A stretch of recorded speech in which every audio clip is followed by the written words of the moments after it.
नमस्कार सबैजनामा। आज फेरि पनि हामीले प्रश्नहरू लिइरहेका छौँ तपाईँहरूको अगाडि। आज चाहिँ हामीले चुरेको बारेमा केही प्रश्नहरू राखेका छौँ। यहाँ हाम्रो पहिलो प्रश्न के रहेको छ त? पहिलो प्रश्नमा तपाईँहरूले देख्न सक्नुहुन्छ। प्रश्न नम्बर 1, राष्ट्रिय चुरे संरक्षण दिवस प्रतिवर्ष कुन दिनमा मनाइन्छ है? कुन दिनमा मनाइन्छ?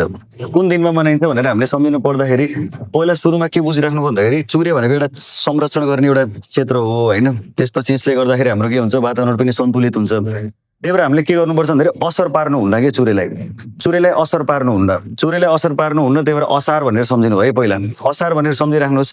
असार भनेर सम्झिराखेपछि हामीले के बुझिराख्नुपर्छ भन्दाखेरि चुरेलाई असर पार्नु हुन्न। एकचोटि मान्छेले भनेपछि मानौँ कहिलेकाहीँ असर पर्यो भने पनि दोस्रो पटक भन्दाखेरि असर पर्नु हुन्न। त्यही भएर हामीले असार 2 भनेर सम्झिन सक्छौँ है। असार 2 चुरेलाई असर पर्नु हुन्न, असार भइहाल्यो। त्यसपछि अर्को भनेको एक पटक भनेर असर भयो भने दोस्रो पटक चाहिँ हुनै हुन्न। त्यही भएर असार 2 भनेर हामीले सम्झिन सक्छौँ।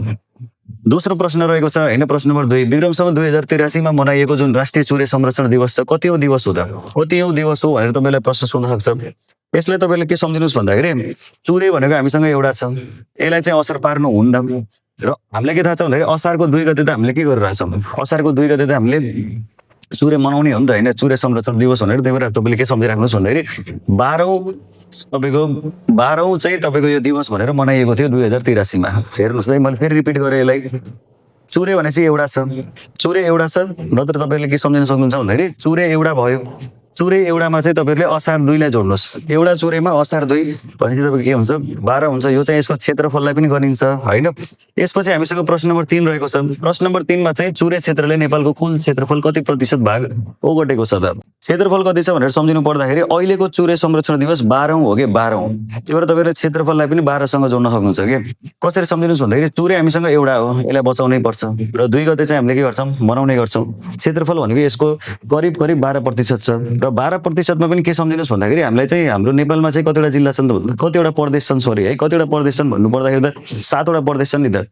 त्यही भएर हामीले के गर्नुपर्छ? 7 वटा प्रदेश मिलेर चाहिँ चुरेलाई बचाउनु पर्छ भनेर 12.7% भनेर सम्झिन सक्छौं। त्यसपछि हाम्रो प्रश्न नम्बर 4 रहेको छ। राष्ट्रपति चुरे तराई मधेस हैन संरक्षण विकास समितिको गठन कहिले भयो? विकास समिति कहिले गठन भयो त? विकास समिति कहिले गठन भयो भन्ने प्रश्नलाई तपाईहरुले अप्सनहरु देख्न सक्नुहुन्छ, विभिन्न अप्सनहरु हैन। फर्स्ट कुरा त के बुझिराख्नु भन्दाखेरि असार 2 गते त चाहियो। असार 2 गते त हामीलाई चाहियो है।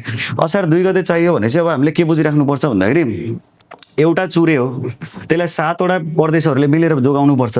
र पक्कै पनि सुरु कहिलेदेखि भयो भन्दाखेरि 2000 बाट सुरु भयो। त्यही भएर एउटा चुरेलाई 7 वटा प्रदेशले बचाउनु पर्छ र त्यसपछि 2000 सालबाट सुरु भयो भनेपछि 2071 भनेर सम्झिन सक्छौं है।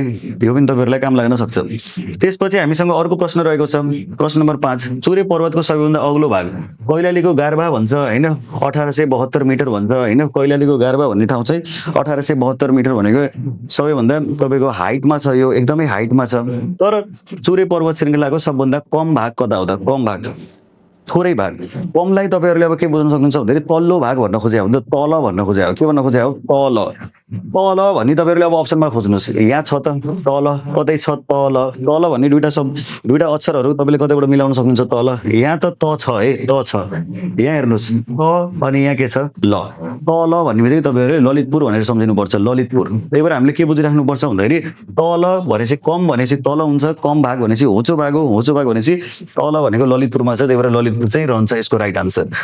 त्यसपछि हामीसँग प्रश्न नम्बर 6 रहेको छ। प्रश्न नम्बर 6 मा नेपालको सबभन्दा फराकिलो चुरे पर्वत श्रृंखला भएको उपत्यका कुन हो? फराकिलो है, फराकिलो। फराकिलो भनेपछि के छ त? खुल्ला चाहियो। के चाहियो? खुल्ला। अब खुल्ला चाहियो भने चाहिँ देउ खुल्ला, मलाई एउटा खुल्ला ठाउँ देऊ हैन, मलाई खुल्ला ठाउँ देऊ, म बस्न चाहन्छु भन्ने एउटा इच्छा राख्नुस्। एउटा इच्छा राख्नुस्। त्यो इच्छा राख्ने बित्तिकै तपाईहरुले के देख्न सक्नुहुन्छ भन्दाखेरि देउ खुल्ला। देउ खुल्ला भन्ने कता भेट्न सक्नुहुन्छ हेर्नुस् त। देउ खुल्ला भन्ने तपाईहरुले प्रश्न अप्सन जुन क छ त्यसमा भेट्न सक्नुहुन्छ। दाङको देउखुरी भन्ने उपत्यका है। देउ खुल्ला भनेपछि देउखुरी सम्झिनुस्। देउखुरी भनेको दाङमै हो। त्यही भएर तपाईहरुले यसरी सम्झिन सक्नुहुन्छ। यही नै हो हाम्रो प्रश्नहरु चुरेको बारेमा। तपाईहरुलाई कस्तो लाग्यो लाइक गर्नुस्, कमेन्ट गर्नुस्, शेयर गर्नुस्। Thank you.